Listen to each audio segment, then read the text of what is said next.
Welcome to Heartspeak Podcast, taking responsibility for the unconscious mind. Well, hello there, wherever you are in the world. It's good to be back with you. And yes, these are action-packed months in 2025. This is what we said would happen, and it's not going to slow down. So during this podcast, I'm going to give you some insights, especially astrologically, about what's going on. And then at the end, I'll offer a visual imagery so we can do some clearing of the past, of things we no longer wish to take with us, and be ready for the new adventure that Aries brings us, because now, on the 26th of May, Saturn is joining Neptune in Aries. Now, they don't often meet in this early part of Aries, so this is very unusual. And the last time that Saturn was in Aries was 1996 to 1998, 1967 to 1969, and 1937 to 1940. So it's always good to look back. This is around 29, 30 years each time, and say what went on in my life during that period. It's around a 2.5 year period that Saturn passes through a sign. So what was going on for you in 1996, 98, etc.? I know this was a time for me to make major changes. I was trying to decide if to give up my practice and really concentrate on teaching and taking people on sacred tours. And in fact, during that time, that's what I decided to do. But what happened to you in those days?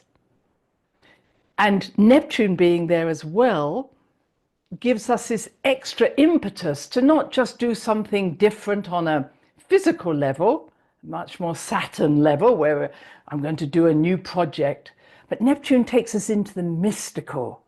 So what are you doing that is more mystical, but not necessarily, oh, I'm going to join a different spiritual group? Where are we being inspired within ourselves? That unconscious becoming conscious. So what is bubbling up inside you that hasn't been done before? You're not just going to join someone. You're like, wow, I'm going to do this. This is a new creative endeavor. So why I'm saying that is it might be I'm going to change the way my garden looks. I'm going to redesign my garden. I'm going to do something within my house. I'm going to redesign myself. So it doesn't have to be something in the so-called spiritual world. It's what is new? What are you becoming an authority of? What is your adventurous self saying, let's do this?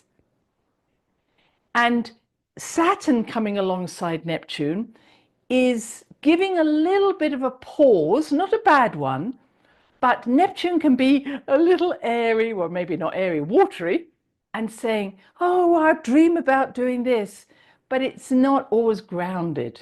So it can be a little illusionary, delusionary, addictive qualities of Neptune. So Saturn joining Neptune now on this 26th of May for the next 2 years really helps to firm up our dreams, to give a foundation to what we want to do, to maybe make a plan. Saturn rules Capricorn. So maybe you're going to plan something out. And this really takes time, doesn't it? It's not something that you want to rush and do. So this is about being patient, planning, organized, all those awful words. But it's as if your soul, your higher self is saying, now we're going to really start doing the work we came here to do. So for many of you, you may be feeling that a whole new chapter in your book is opening. In fact, a whole new book may be opening. You may be taking off at a totally different timeline than you would have been on 2 years ago, 5 years ago. I never thought I'd be doing this. So be patient with yourself. And this is why I want to do this meditation, because as my dear husband always says, we have to start some stops. I like that. So it's not always about starting something in terms of moving forward. Sometimes we have to stop doing something before we know what it is that we want to start. And it's very much about breaking old patterns down and just stopping for a while. Sometimes it's just breathing out and holding your breath out so you can allow your higher self, the spirit world, to download this information that's been held in the super consciousness, we could call it the unconsciousness or the super consciousness. And it's like it's been held until you were ready to breathe out, until this time came. And so these new insights can only really enter in when our bowl is empty, when it's full of old stuff, old plans, everything else. There's no room. So it's a really good time to say, what do I need to empty? What do I need to let go of? And because we've also got a new moon in Gemini on the 27th, this is great. It's all happening at the same time. And if you have done any of my work together in terms of women's work, the day before the new moon, and if you're a man, you can do the same, day before the new moon, take some water in a glass, put everything you don't want to carry any further into that glass, absorb it in with your mind into the water, and then pour that water onto Mother Earth and say, I'm finished. I'm complete in this area of my life. And then on the day of the new moon, just, take it easy.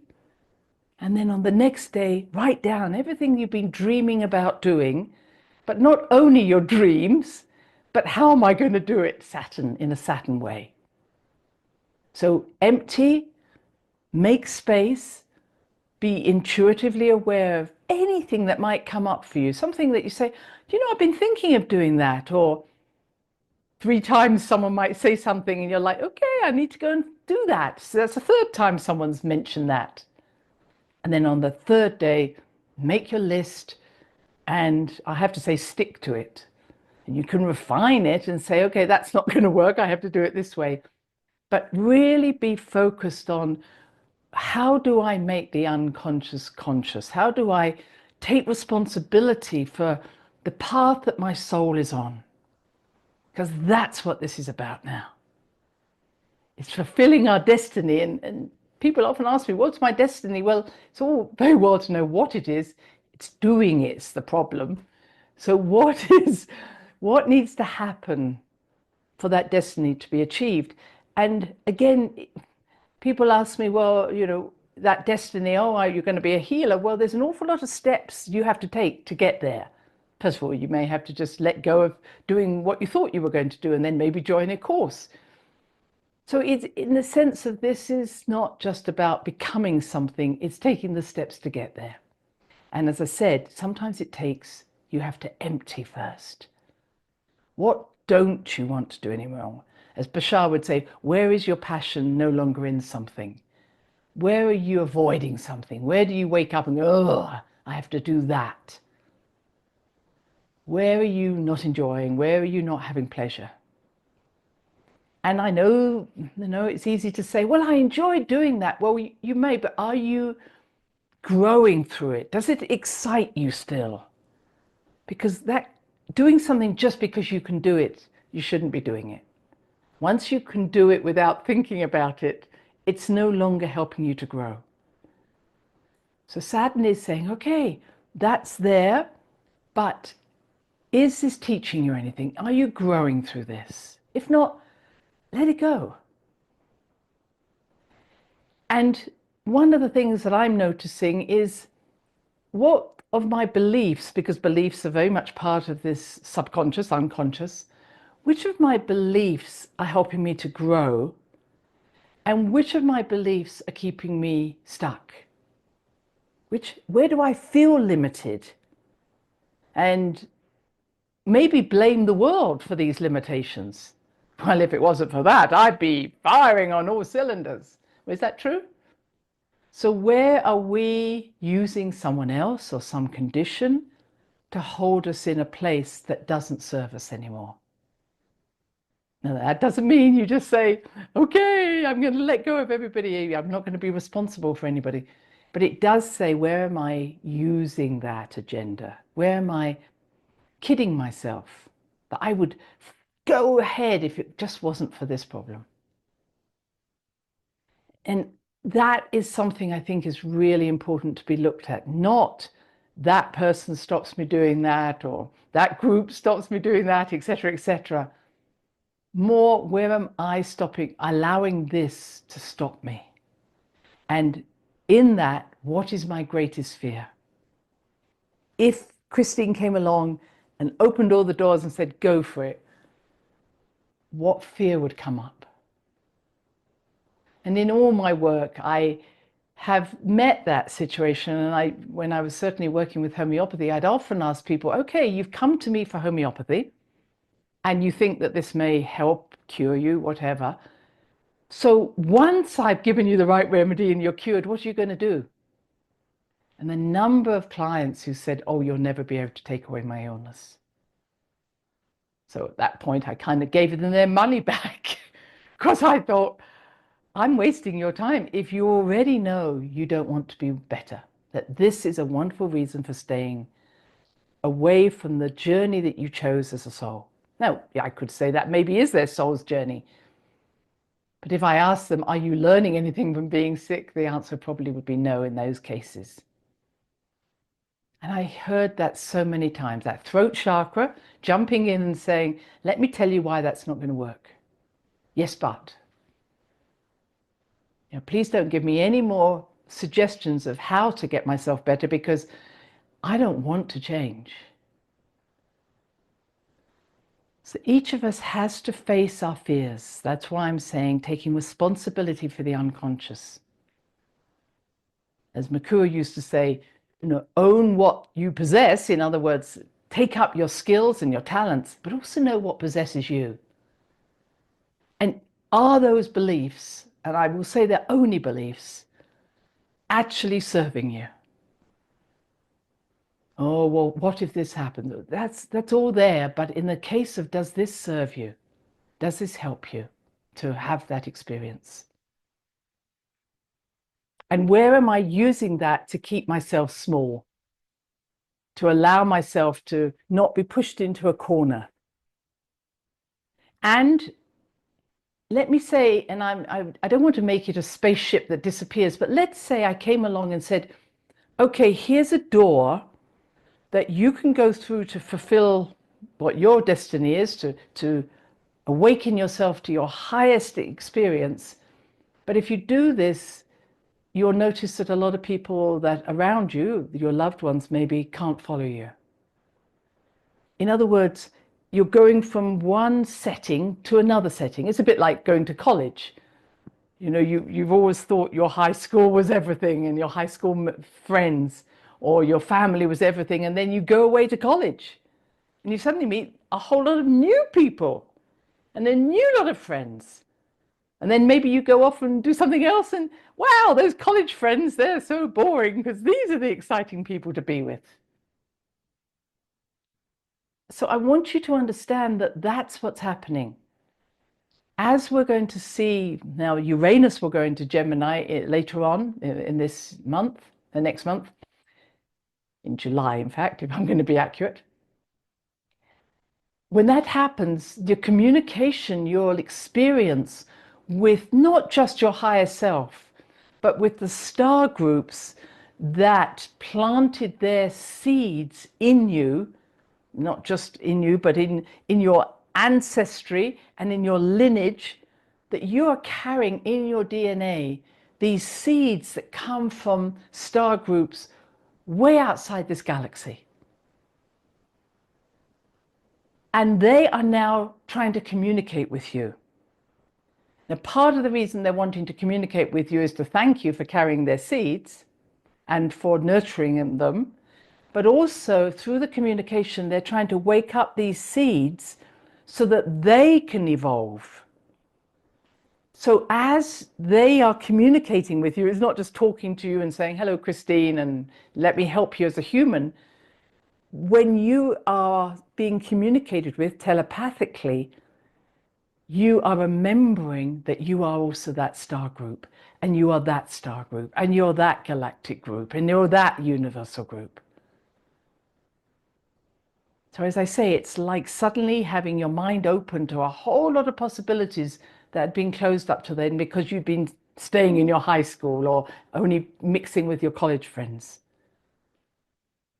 Now you're saying, wow, there's all these friends out there. There's all these groups.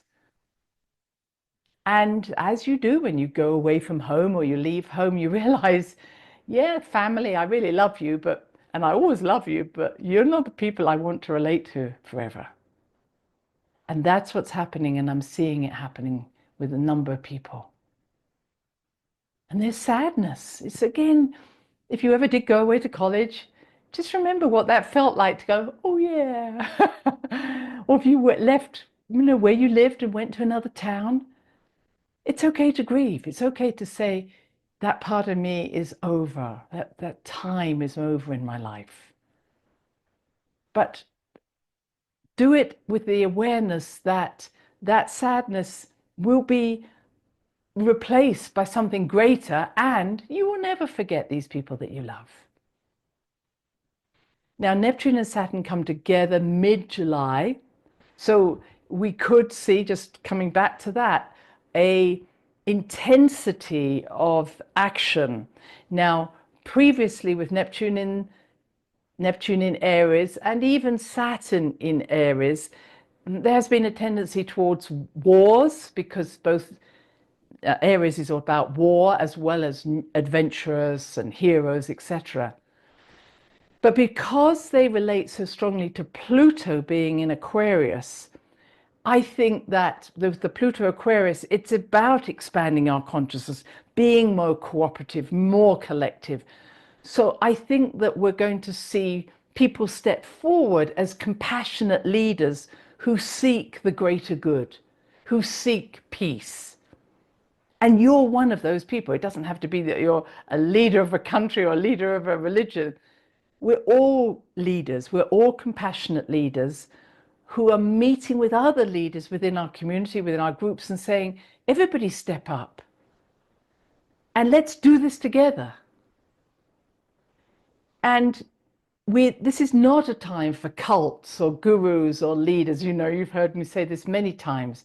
This is not a time for looking for an ET group to follow or anybody. And I would say walk the other way when people talk about, well, them and us.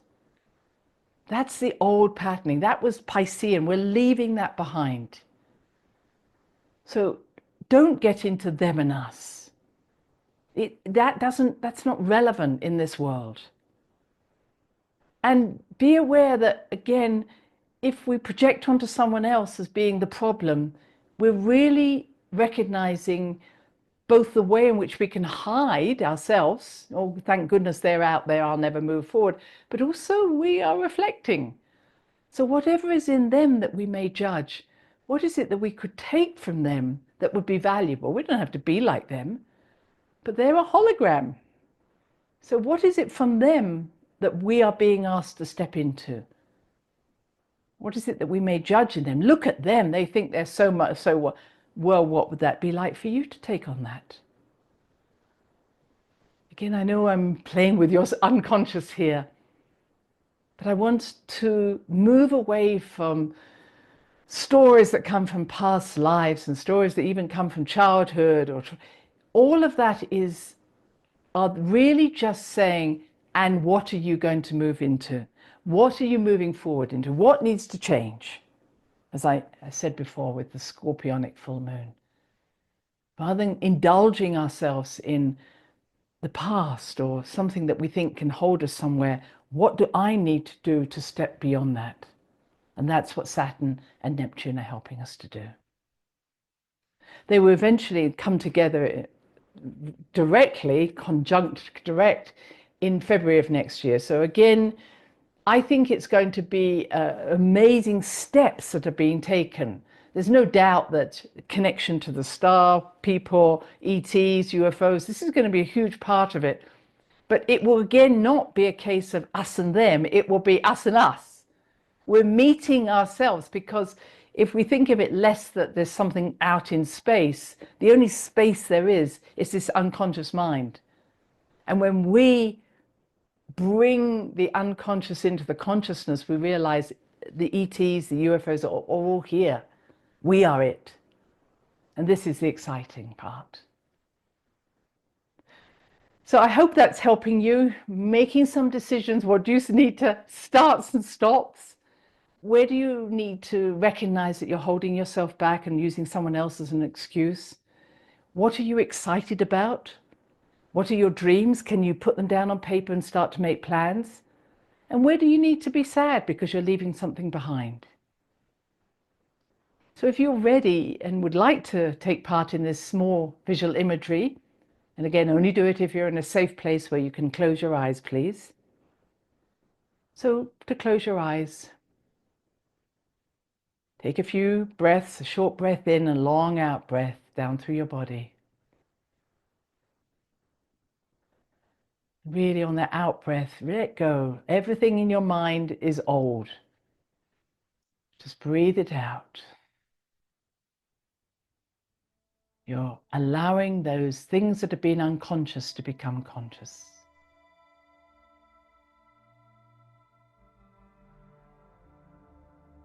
And now take your awareness to your heart chakra, in fact to your deep heart, part of you that is your soul's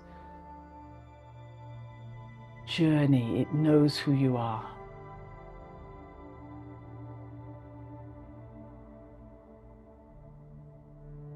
And now, through your deep heart, imagine yourself on a path.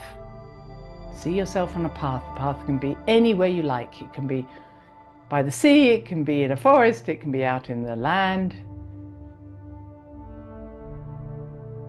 And you look ahead and you can see it's a little bit misty up there. It's not as clear as perhaps you would think it would be. But you're kind of interested, what's in that mist? But before you go there, you realize, you start to feel you've got this weight on your shoulders, or maybe weight in your arms. You're carrying bags. You've got something on your back, a bag on your back. Some of you may even have a whole trunk that you're trying to pull along, large luggage. And you realize that you cannot keep carrying this. And whether we call it your traumas from the past, or past lives, or just your family you might be feeling you're carrying, it's not about getting rid of everything, but what is no longer helping you to grow? What is holding you back? What is restricting your expansion into your true self? So open your bag, and you may see different things. Let's just start with, are there people in there that you need to actually ask, would you mind getting out my bag? I love you, but you're not part of this journey. And it might be, again, way back in time. And you don't have to name them. You may just say, everybody out, or anybody who's holding me back, out.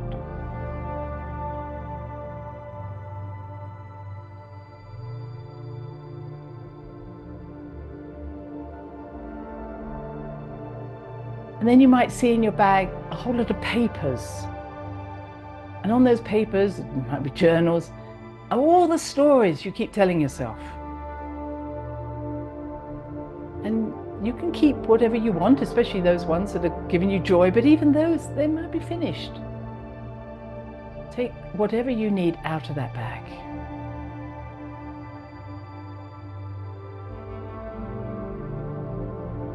And then as you go deeper into your bag, there's some sticky things, like chewing gum, glue. And they're sticky beliefs that just keep you held in one place. Imagine putting your hand in there and you're taking the stickiness off your hand. You don't again have to know what each of those beliefs are, but saying, I'm letting go of any of these sticky beliefs.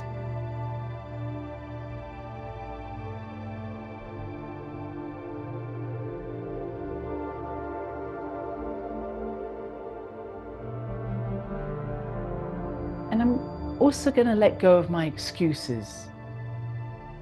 It's almost like you'll see something that you go round and round in circles. It's just an excuse, so can't quite visualize that, but it might just be a a circle or a spiral and you just go round and round in circles.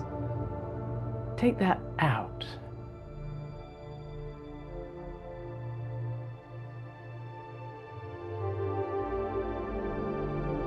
And as you look into your bag, you'll see that there are fears. And I want you to say there are some realistic fears and there's some unrealistic fears. The realistic ones is, I'm scared of moving forward. And the answer is, yeah, that's okay, but I'm going to help you. And the unrealistic ones are ones that never let you get clear of that anxiety. Remove those that no longer serve you.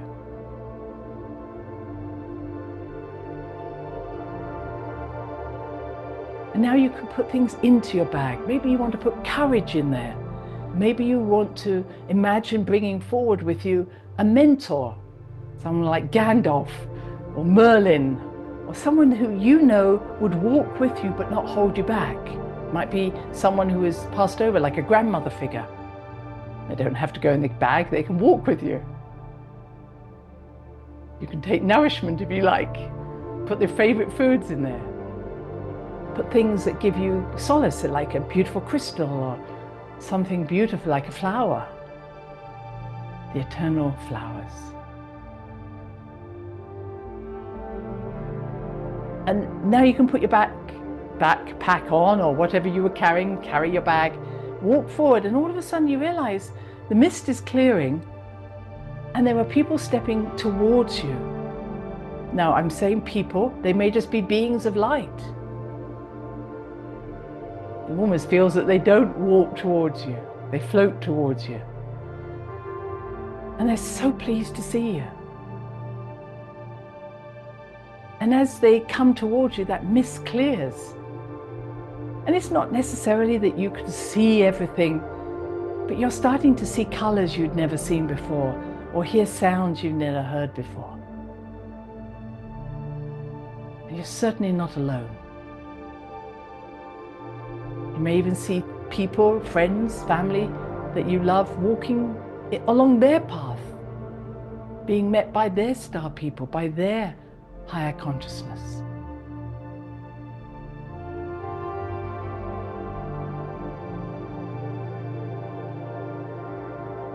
And I want you to imagine that you have one object, one thought, like courage, or enjoyment, or excitement, or love. And just imagine putting your hand, and you can do this with your hand, on your heart and say, I'm going to hold on to this, because this is going to be my future. I have courage, I have love, I am loved.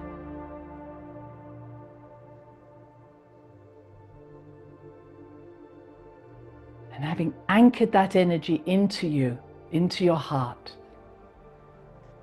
and told yourself, this is my future now. Slowly bring your awareness back to the room where you are. And in your own time to open your eyes.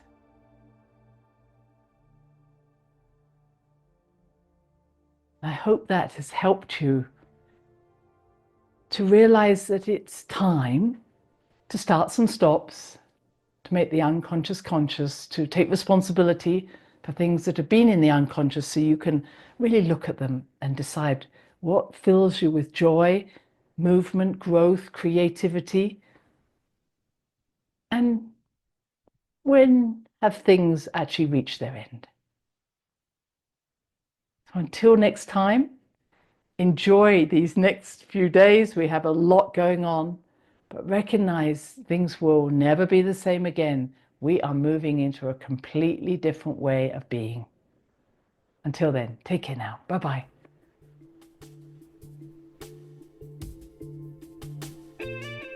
Thanks for listening to the HeartSpeak podcast with Dr. Christine Page. Please check out all HeartSpeak episodes in the podcast archive section on www.christinepage.com. HeartSpeak is also available on iTunes, Spotify, Google Podcasts, Tumblr, and now playing on Amazon Music and iHeartRadio. You can also watch the archive podcast on Christine's channel, on YouTube, and now on Rumble. Connect with Christine on Instagram, LinkedIn, and Facebook group the great mother calling. Do share with family, friends, colleagues. Join us next time for another edition of Heartspeak.